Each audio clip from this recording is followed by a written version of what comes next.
डेरा इस्माइल खान की तहसील दराबंद के थाने पर दहशतगर्दों ने हमला किया है। हमले में 10 पुलिस एहलकार शहीद हो गए हैं, 6 एहलकार जख्मी भी हुए हैं। सुबह सुबह या रात गए, यानी अभी अंधेरा ही था सुबह होने में कि जिस वक्त ये हमला हुआ है, और उस वक्त डजन्स ऑफ मिलिटेंट्स उस पुलिस स्टेशन पर उन्होंने धावा बोला, हमला किया। किसी किस्म के अभी तक उन लोगों की मालूमात नहीं हो सकी कि वो किस तरफ से आए थे और किस सम्त में वो चले गए हैं। भारत अपनी हठधर्मी करता रहता है, दुनिया उन नजरें चुरा के जी भारत के साथ कंडेम तक नहीं करते, भारत के साथ उनके ताल्लुकात हैं। गजवाए हिंद करेंगे, हम तो घोड़े पे आएंगे, तलवार निकाल के अटैक। किसने बोला है यार? हाथों में मेहंदी लगी तुम्हारे, करो अटैक।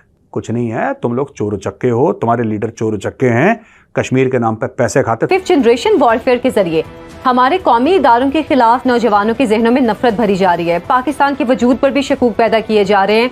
हम अक्सर सोशल मीडिया पर लोगों के ये ख्यालात देखते हैं। राम जन्मभूमि मूवमेंट है, इसकी जो बीजेपी की राइज है, इसने, मैंने जैसे पहले कहा कि आपकी सारी की सारी जो आइडेंटिटी पॉलिटिक्स को बदल दिया। हिंदुस्तान ने मिसाल हम देख रहे हैं गैर कानूनी तौर पर मुस्लिम अक्सरियती कश्मीर में तकरीबन 10 लाख भारतीय फौज तैनात कर रखी है। आज हिंदुस्तान के अंदर जो मुसलमानों की हालत है वो सबके सामने है। बिल्कुल कोई ढकी छुपी बात नहीं है जो उनके साथ किया जा रहा है, जो उनकी नजरियात की बुनियाद पे, उनकी दीन की बुनियाद पे उन पे अल्लाह की ज़मीन जो है तंग की जा रही है, उनको डिटेंशन सेंटर्स में डाला जा रहा है। मैं चाहता हूं कि आप इसी जुनून के साथ कश्मीर का हवाला देते रहें, कश्मीर के बारे में बोलते रहें, यूनाइटेड नेशंस में हर जगह चीख चीख के बोलते रहें, क्योंकि जितना आप कश्मीर कश्मीर करेंगे, लोग उतना आपको टेररिस्ट समझेंगे, उतना आपके पीछे ऊपर ये FATF लगेगा और आपके मुल्क का बेड़ा गर्क होगा।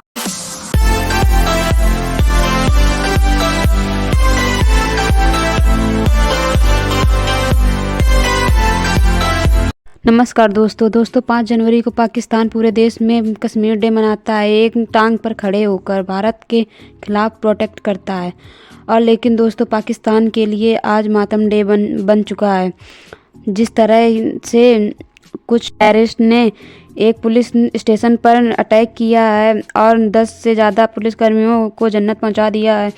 और दोस्तों, इसके साथ साथ खबर आ रही है कि पाकिस्तान के से ज़्यादा पुलिसकर्मियों को इंजर्ड हो गए हैं। और दोस्तों, ये सब हॉस्पिटल में भर्ती हैं, जहां दोस्तों पाकिस्तान में चुनाव आने वाले हैं 3 दिन के अंदर ही।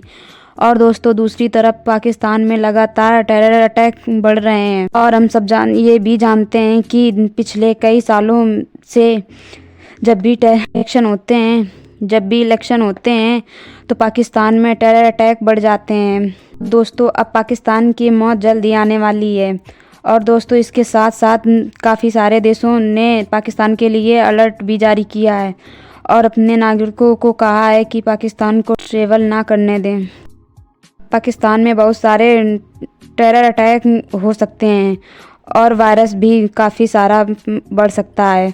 तो चलिए आगे इसी पर पाकिस्तानी मीडिया का रिएक्शन देखते हैं। पुलिस स्टेशन पर दहशतगर्दी का एक बड़ा हमला हुआ है, जिसके नतीजे में 10 पुलिस ऑफिशियल्स, 10 पुलिस एहलकार जान बहक हो चुके हैं, अपनी जान से जा चुके हैं, और 6 इसमें जख्मी बताए जा रहे हैं।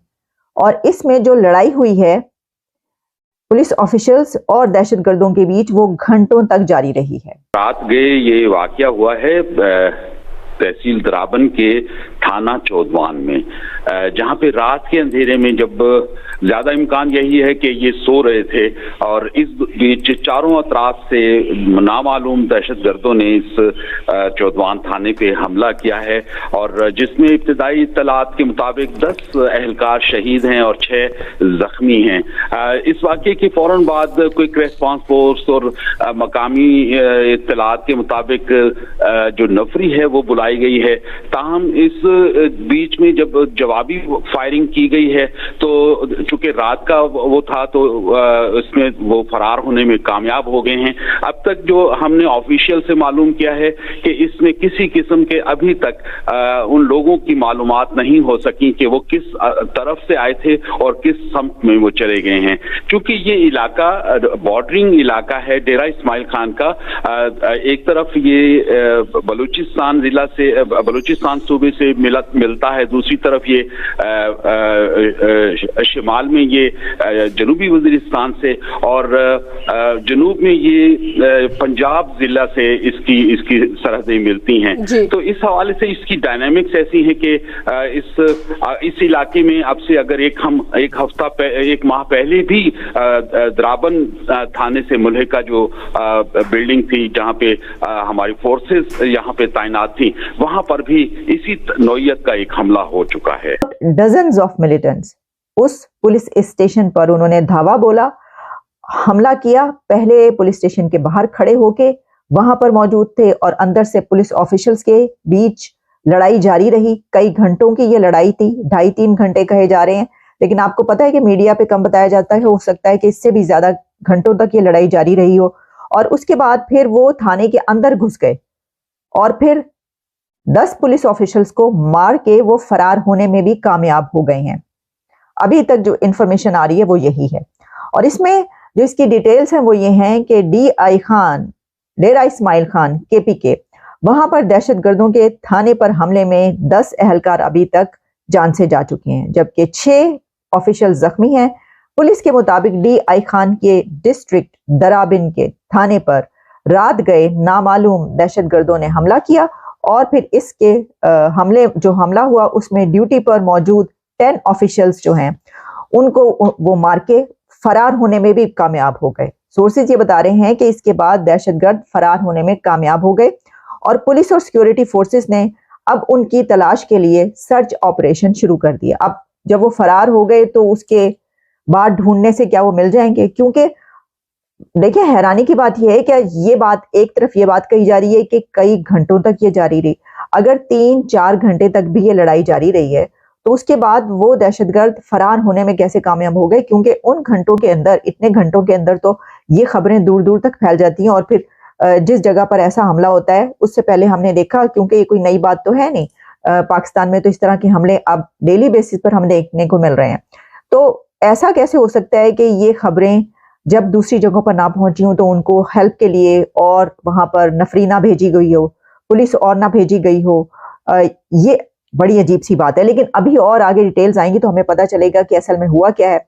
अच्छा, अब इसमें अगर आपको याद हो तो अभी, मतलब याद क्यों नहीं होगा, अभी तो ये 2-4 दिन पहले की बात, एक बड़ा हमला जो हुआ जिसमें कि BLA का वो हमला था, बलोच लिबरेशन आर्मी की तरफ से जो हमला हुआ था, उसमें भी आपने देखा कि वो कितना बड़ा हमला था। और इसी तरीके से बताया गया कि कैसे मार के जो है वो, खैर वहां पर तो ये हुआ कि फिर उसके बाद जो दू बदू मुकाबला हुआ वो ऐसा मुकाबला था कि जिसमें दहशतगर्दों को भी मारा, जो हमलावर थे उनको भी मारा गया। लेकिन इसमें यह है कि ये बताया जा रहा है कि जो हमलावर थे वो फरार होने में कामयाब हो गए, हालांकि ये भी कई घंटों पर वो है। अब मसला ये है कि 3 दिन के बाद इलेक्शन है और 3 दिन के बाद इलेक्शन और उससे पहले इतने दहशतगर्दी के बड़े बड़े हमले होना, तो ये बड़ी ही एक अलार्मिंग सिचुएशन है कि आप ये जिन जगहों पर इस वक्त हो रहे हैं वहां पर इलेक्शन कैसे होगा?